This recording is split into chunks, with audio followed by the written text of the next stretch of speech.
चलिए बात करते हैं डबल कॉलम कैश बुक की।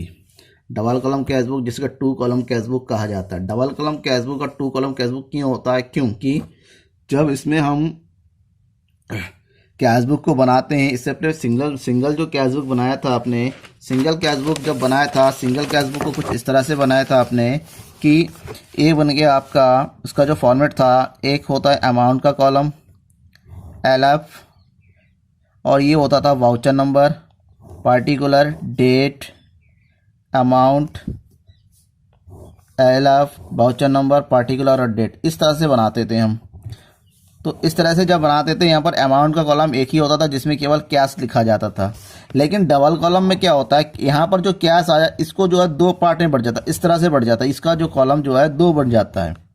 अब डबल कॉलम में क्या होता है, डबल कॉलम कैश बुक जो है तीन तरीके से बन सकता है। डबल कॉलम में कौन किस किस कॉलम, सबसे पहला डबल कॉलम जो बन सकता है, या तो कैश एंड बैंक कॉलम, जो कि आज हम पढ़ने वाले हैं।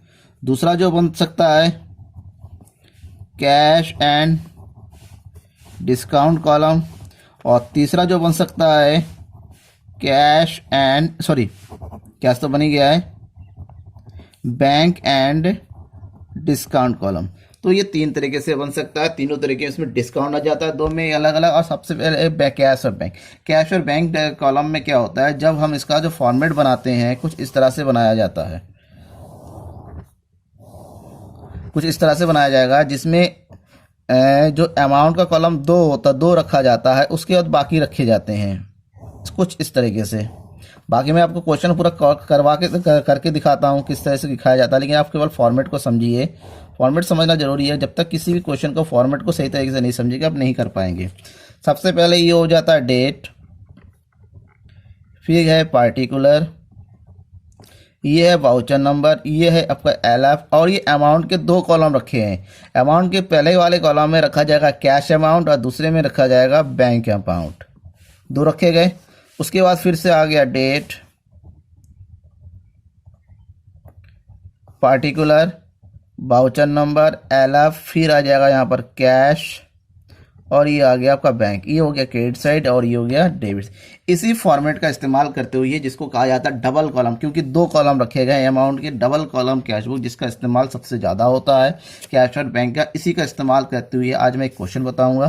क्वेश्चन कुछ इस तरह से दिया हुआ है, इसी क्वेश्चन को हम सॉल्व करने की कोशिश करेंगे। हम कैश बुक बनाने की कोशिश करेंगे। दिया हुआ है question, enter the following transaction in the cash book with cash and bank column. हमें कैश एंड बैंक कॉलम में एंटर करना है। इसका क्या क्या दिया हुआ ये समझ लीजिए। 2019 जनवरी का जो ट्रांजैक्शन दे रखा है, cash in hand, cash at bank दिया हुआ है 4000 12,000 गुड्स। इसमें सबसे बड़ी चीज़ जो कैश का कैश वाले कॉलम में रखेंगे और बैंक का बैंक वाले कॉलम में रखेंगे। ये ध्यान में रखना है कि बैंक को कैश में नहीं डालना है, कैश का जितना भी पैसा रिसीव होता है चाहे कैश का हो, रिसीव्ड वाला हम इधर डालेंगे डेबिट साइड में, और जितना भी पेमेंट होता है अगर कैश हो चाहे बैंक हो, पेमेंट वाला हम क्रेडिट साइड में डाल देंगे। अब जो कुछ भी अमाउंट है उस अमाउंट को हम जो है एक क्वेश्चन में करते हुए चलते हैं। मैंने एक फॉर्मेट बना रखा था पहले से ही, इस तरह से देखिए, डेट, पार्टिकुलर, ये हो गया डेबिट साइड और ये होता है हमारा क्रेडिट साइड। थोड़ा सा आपको लाइनिंग ज़्यादा दिख रही होगी क्योंकि हमने जो पेज होता है पेज को जो है हॉरिजॉन्टल करके काम कर रहा हूँ मैं, ताकि पूरा का पूरा आ जाए। सबसे पहले जो बैलेंस दिया हुआ है 1 जनवरी का जो है बैलेंस है, 1 जनवरी का बैलेंस दोनों, अगर दोनों नॉर्मल बैलेंस दे रखा है तो डेबिट साइड में रख देंगे दोनों बैलेंस को। सबसे पहले बैलेंस को रखते हैं, ये हो गया जनवरी 1, इसको रखते हैं हम इस तरह, लिखते हैं balance brought down. Balance brought down, सबसे पहला है कैश, कैश का कितना बैलेंस दे रखा है 4000, और बैंक का बैलेंस दे रखा है 12000। नॉर्मल ध्यान में रखिएगा, बैलेंस हो गया।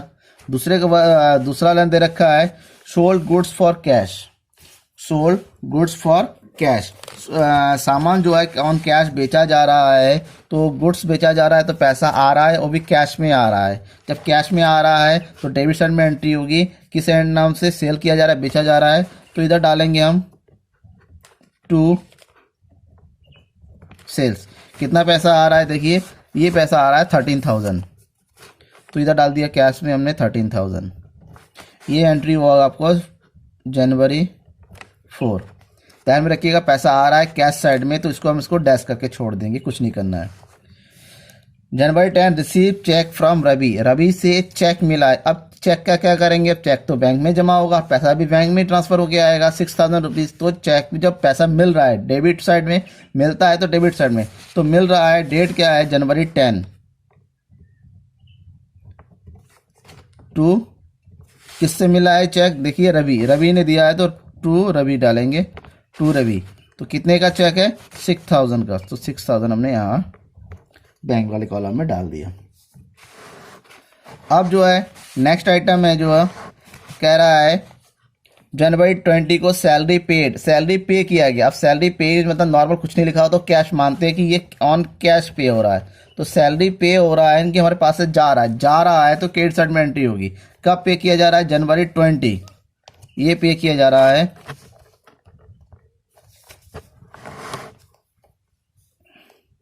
जनवरी 20। क्या दिया जा रहा है, क्रेडिट साइड में बाई करके लिखते हैं बाई सैलरी, सैलरी कितना दिया जा रहा है यहाँ पर 2000 की सैलरी हो गई।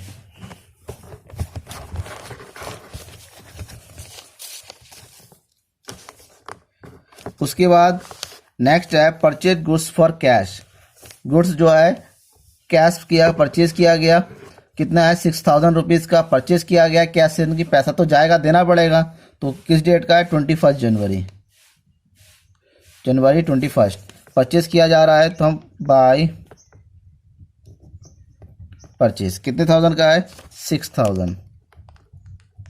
नेक्स्ट कह रहा है cash deposited into bank, bank में पैसा जमा किया 3000 रुपये। अब यहाँ पर एक समझिए, पैसा जो है कैश जमा किया, यानी कि कैश जमा किया तो हमारे पास जो कैश था कैश निकल के बैंक में आ जाएगा और कैश में कम हो जाएगा बैंक में बढ़ जाएगा। तो बैंक में जमा हो रहा है तो इसकी एंट्री हम जो बैंक में जब कर रहे हैं कब जमा हो रहा है, ये जनवरी 22, जनवरी 22 कैश जमा हो रहा है। तो टू कैश कितने थाउजेंड रुपीज़ बैंक में जमा हो रहा है 3000 रुपीज़, तो 3000 रुपीज़ जो है हम बैंक में जमा कर देंगे। जाहिर सी बात है बैंक में जब जमा हो रहा है तो उसी डेट को जो है हमारा कैश भी कम हो जाएगा, तो हम यहाँ पर कर देंगे कैश साइड में कम कर देंगे बाई बैंक करके, बाई बैंक कैश से कितना कम हो गया 3000 रुपीज़। इस चीज़ को जो करते हैं इसको बोलते हैं कॉन्ट्रा एंट्री, इसे यहाँ पर डाल देते हैं सी फॉर कॉन्ट्रा एंट्री, मतलब एक दूसरे पर इफेक्ट डाला है ये। नेक्स्ट कह रहा है paid Sudhir by cheque, Sudhir को चेक से पे किया गया, सुधीर को चेक से पे किया गया, यानी कि बैंक साइड में जाएगा पेमेंट। तो सुधीर को जब चेक से पे किया गया है तो इधर डेट क्या है यहाँ पर जनवरी 25, जनवरी 25 बाय सुधीर अकाउंट, सुधीर को दिया जा रहा है कितने थाउजेंड रुपीज़ 2000 रुपीज़, तो बैंक से हमने कम कर दिया। नेक्स्ट कह रहा है interest charge by bank, bank वालों ने इंटरेस्ट चार्ज किया मतलब बैंक से ही घटे कम होगा। ये है 28 जनवरी का, तो जनवरी 28 by bank charge, bank charge कितना लगाया गया 400 रुपीज़, तो हम बैंक से ही 400 रुपीज़ जो क्रेडिट कर देंगे। नेक्स्ट कह रहा है पेड चैरिटी, चैरिटी पे किया गया, लेकिन कैसे पे किया, जब कुछ नहीं कहा जाता तो उसको कैश मानते हैं। जनवरी 29 जितने भी खर्चे हैं कैश अकाउंट के कैश बुक के क्रेडिट साइड में आते हैं, तो ये हो गया चैरिटी, एक खर्चा ही माना जाता है। कितना रुपया है चैरिटी 200 रुपीज़। और लास्ट एंट्री है पेड इनटू बैंक, बैंक में पे किया, और पेड इनटू बैंक मतलब बैंक में जमा किया, कैश जमा हुआ होगा, देन ये बैंक किस में से निकल के जाएगा कैश में से, तो बैंक में जमा होगा कैश में कम हो जाएगा। तो सेम वही कॉन्ट्रा एंट्री हम करेंगे यहाँ पर, कब है जनवरी 30 को, जनवरी 30 टू कैश कितना थाउजेंड रुपीज़ है 10,000 रुपीज़ हमने कैश यहाँ पर डाल दिया बैंक में। और यही सेम एंट्री हम जो है जनवरी 30 को इधर भी करेंगे, तो बाई बैंक अकाउंट 10,000 रुपये हमारा जो है कैश से भी कम हो जाएगा। और ये हमारा और कोई ट्रांजैक्शन नहीं बचा, सारे ट्रांजैक्शन हो गए। अब हमारा जो मेन काम है जो है इस सबको ऐड करने का काम है। सबसे पहले हम डेबिट साइड को ऐड करके रखते हैं, रफली ऐड करेंगे यहाँ पर 13,000 और 4,000, ये हो गया आपका 17,000। हम कहीं नीचे नोट करके रखते हैं, ये हो गया 17,000। बैंक वाला डेबिट साइड कर दीजिए 12,000, 6 18,000, 80,000 और 3 21,000 और ये हो गया 10,000 31,000 में नोट कर लिया। अब हम डेबिट साइड वाला क्रेडिट साइड वाला ऐड करते हैं। बैंक का टोटल जो हो रहा है इधर 2,400 और कैश का आ रहा है 2,006, 8,000, 11,000, 11,200 और 21,200 ये आ गया 21,200। यानी कि डेबिट साइड ज़्यादा है, यानी कि पैसा कैश अकाउंट में देखिएगा डेबिट साइड में 17,000 है, क्रेडिट साइड 20, यानी कि कैश खर्चा ज़्यादा हुआ है, कैश में बैलेंस कम बचा हुआ है, तो 21,000 हमारा खर्चा है, यानी कि कैश निकला ज़्यादा, यानी कैश का हमारा क्रेडिट बैलेंस बचा हुआ है ना कि डेबिट बैलेंस। देन ये जो हमारा जो अकाउंट क्लोज करेंगे जो सबसे ज़्यादा होता है उसको हम क्लोज साइड में लिखते हैं, कितना है 21,200। तो 21,200 में से हम कितने माइनस कर देंगे, 20,200 में से 17,000 को माइनस कर दीजिए, तो बैलेंस कितना जो है ज़्यादा चला गया है, नेगेटिव गया, वो देखेंगे 4,200।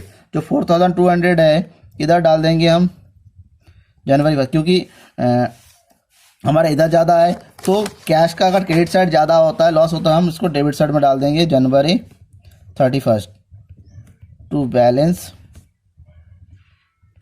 CD। कितना थाउजेंड निकल गया, 4,200। अब इन दोनों को ऐड करेंगे, इसके बराबर होगा, यानी कि हमने कैश का जो बैलेंस निकाल लिया। अब बैंक का डेबिट साइड ज़्यादा है और क्रेडिट साइड का मैं, तो 30,000 में से हम जो है 31,000 में से हम 2,400 माइनस कर देंगे, तो जितना भी बचेगा 6 और इधर हो गया बच्चा 10 में से 2 गया 8, 28,600 का बैलेंस बच रहा है।